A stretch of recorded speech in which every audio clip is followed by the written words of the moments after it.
send me a message, like location, I'm gonna come. Whatever you want, doesn't matter. Ireland, New York, Brooklyn, or Moscow, doesn't matter.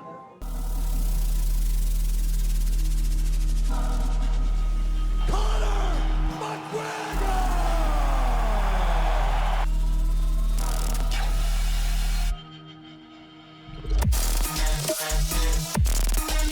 You say send location, here it is right here in front of you. I'm right in front of you.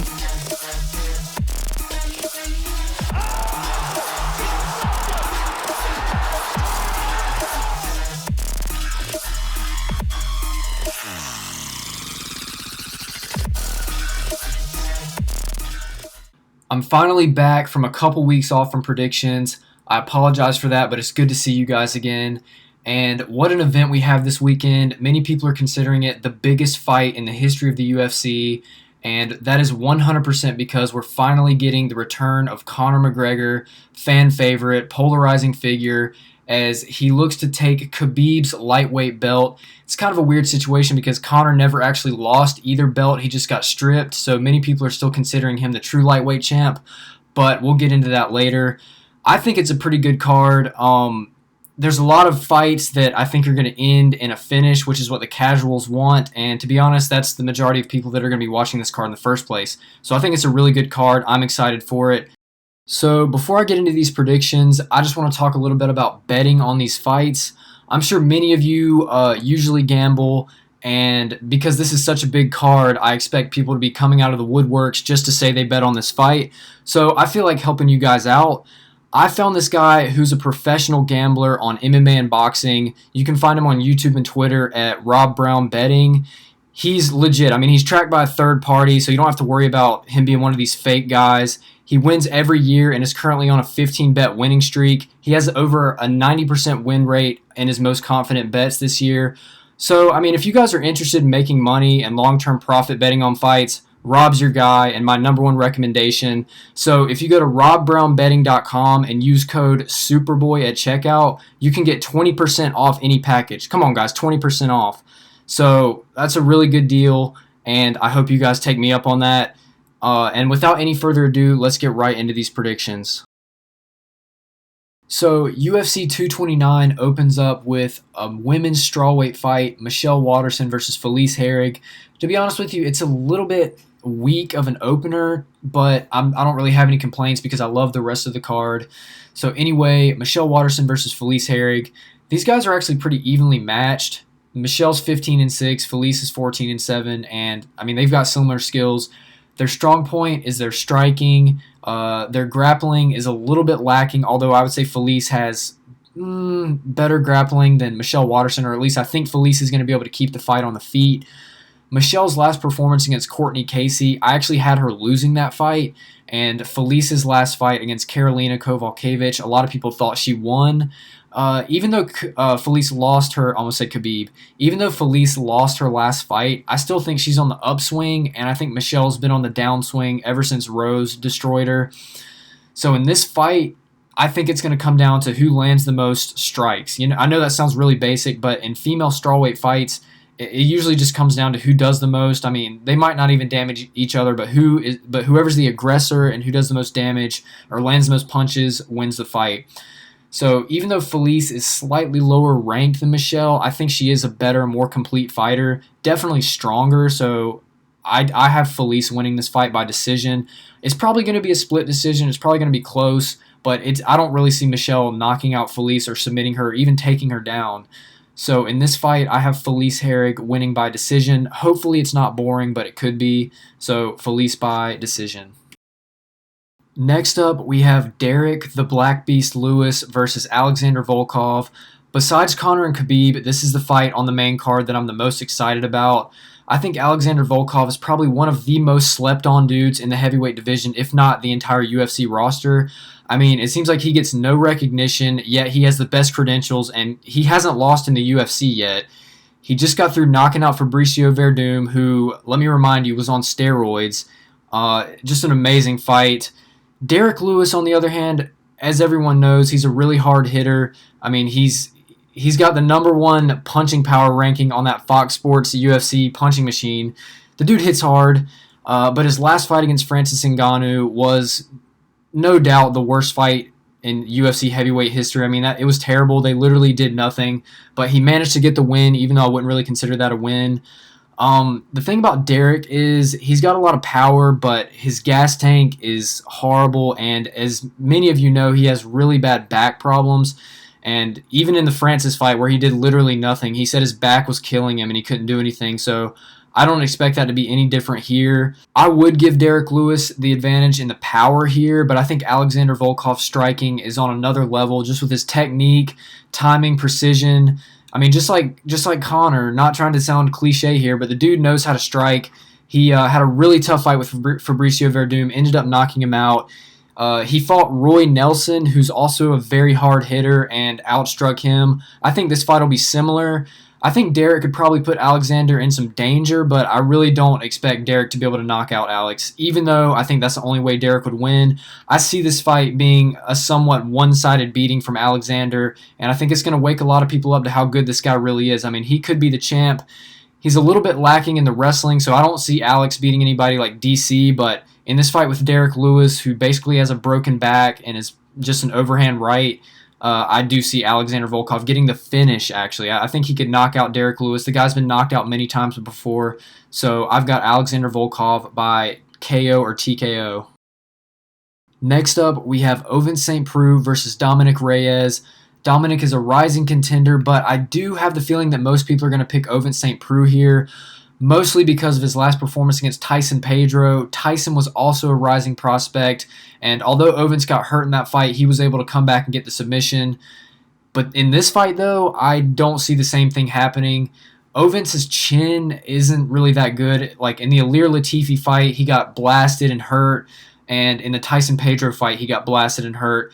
And I think Dominick Reyes has better striking than both of those guys. Dominick just knocked out Jared Cannonier. I honestly didn't expect him to knock out Jared. The dude's got power. He also knows how to strike. His reach isn't that long for his height, but he still has a longer reach than OSP.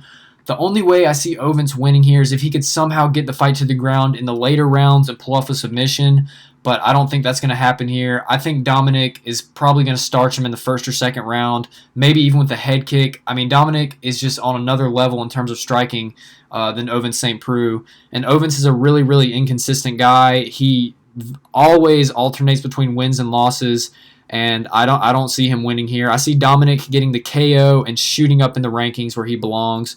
So in this fight, I have Dominick Reyes staying undefeated and defeating OSP by KO.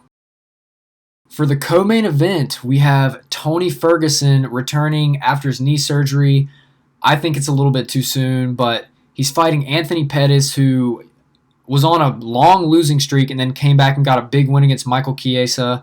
So it's a kind of weird fight. I expected Tony to face somebody like maybe a Kevin Lee rematch or Justin Gaethje when he came back, but he's fighting former champ Anthony Pettis. And although Anthony is coming off of a big win, I think he's still a shadow of his former self. I think his confidence is shot, and I think Tony's confidence is through the roof, which is kind of weird because he just had a major surgery. But in this fight, I think Tony is really just a better version than Anthony. I mean, Tony can take more damage. I probably would say Anthony's better in the striking, but Tony can take a punch for sure. And Tony is much better on the ground. He's an Eddie Bravo black belt. And, I mean, as you saw, he took a beating from Kevin Lee, but then came back and got the submission. If this goes to the ground, I think Tony really could just toy with Anthony, probably get a Darce, some snap jitsu going. Anthony getting the knockout against Tony, I think, is very unlikely. I don't think he hits as hard anymore, and Tony is just too durable. It would be a big upset, and I'm not sure how the knee surgery is going to set Tony back, but just me taking this as Tony Ferguson versus Anthony Pettis, both of them, I'm assuming, are going to be in top shape. I think Tony's a lot better than Anthony here. So I see Tony getting back on the winning track and beating Anthony by probably a second or third round submission. I think it's going to be a really good fight these guys always come to fight, but I've got Tony Ferguson by submission here. And finally, for the main event, we have Khabib the Eagle Nurmagomedov, undisputed lightweight champ, 26-0, that's unheard of in MMA, versus the notorious Conor McGregor, the biggest star the UFC's ever seen, and I will happily say that this is the biggest fight in UFC history. I'm super excited for it, and I think it's going to be a good fight. But to be honest with you, I think whoever wins, it's going to be super one-sided for them. I think either Khabib completely mauls Conor or Conor gets a first-round flash KO. I'm not underestimating either guy, but let me explain this for a second. So first of all, I think if this goes to the ground in any situation, it's going to be over for Conor. I'm not underestimating his ground game, but in past performances from Khabib, like against Edson and Michael Johnson, and especially Al, I think he was just prolonging the fight. I mean, if just so he could get more fight time. I mean, he even said that in the post-fight interview with Edson. He said, I haven't fought in a while. I wanted to get a full 15-minute fight. And against Al, he just wanted to put on a great performance because the main event fell out like 4 times. So I think Khabib against Conor, hopefully he's smart enough to realize that he can't let this guy off the hook. If he gets in an advantageous position against Conor, he just needs to finish it, whether it be by submission or just brutal ground and pound. So back to my original point, if this goes to the ground in any situation, whether it be by takedown or slipping, I see Khabib getting the win. Now, on the other hand, if Conor McGregor can land that left and catch Khabib off guard, I do think he can get the knockout. I mean, the dude just has too much power. His power is not overrated at all. I mean, the dude hits hard, and his timing is really good on top of that. So he's not just some big swinging Francis Ngannou. He's actually got the timing along with it. So if he catches Khabib, he definitely could put him out. I'm not going to be one of those guys that's like, oh, Khabib is untouchable, because he could get knocked out. And Conor's definitely got more technical striking. So if Conor got a flash KO here or a TKO, I would just say, you know what? There was a good chance of that happening, and it happened. But my personal prediction, I don't really think that's going to happen. I mean, Khabib, he's not untouchable, but he's never really been touched. He's never been rocked. And if you think he got rocked by Michael Johnson, go back and watch the fight. Michael's left literally did not even touch him. I mean, the right hit his arm, his forearm, and his glove and kind of moved him. The force of the punch kind of moved him. But the left after that did not land. It didn't hit his chin. Don't listen to everything Joe Rogan says. I mean, he was not wobbled. Khabib has never been hurt. I can safely say that. So it is a little bit of a stretch to think he can go from never being hurt to not really being able to take a punch, but Conor could knock him out anyway. So my prediction for this fight is Khabib is going to go out there and he's going to be able to secure the takedown against Conor. He might even wait out the first round and a half to make sure Conor just doesn't land a punch. It might be a little bit uneventful. Both guys scared to engage. Conor doesn't want to get taken down. Khabib doesn't want to get slept. So for the first round and a half, I'm going to say it kind of goes back and forth. Nothing really happens. But in about the second half of the second round, third round, fourth round, fifth round, if it goes that far, I see Khabib putting on the pressure like he put on against Edson, making Conor back up and tiring him out, because we know Conor does not have a good gas tank. I mean, the dude he just doesn't. There's nothing he can really do about it. He just does not have a good gas tank. And I see Khabib eventually securing a takedown, probably mauling Conor for about a minute and then finishing it by either TKO or submission. So for all you Conor fanboys, I mean, the dude, he's got skills. He deserves the accolades he has. But do I see him beating Khabib Nurmagomedov 26-0? No, I don't. I do not. My prediction is Khabib beating Conor by third, fourth, or fifth round mauling.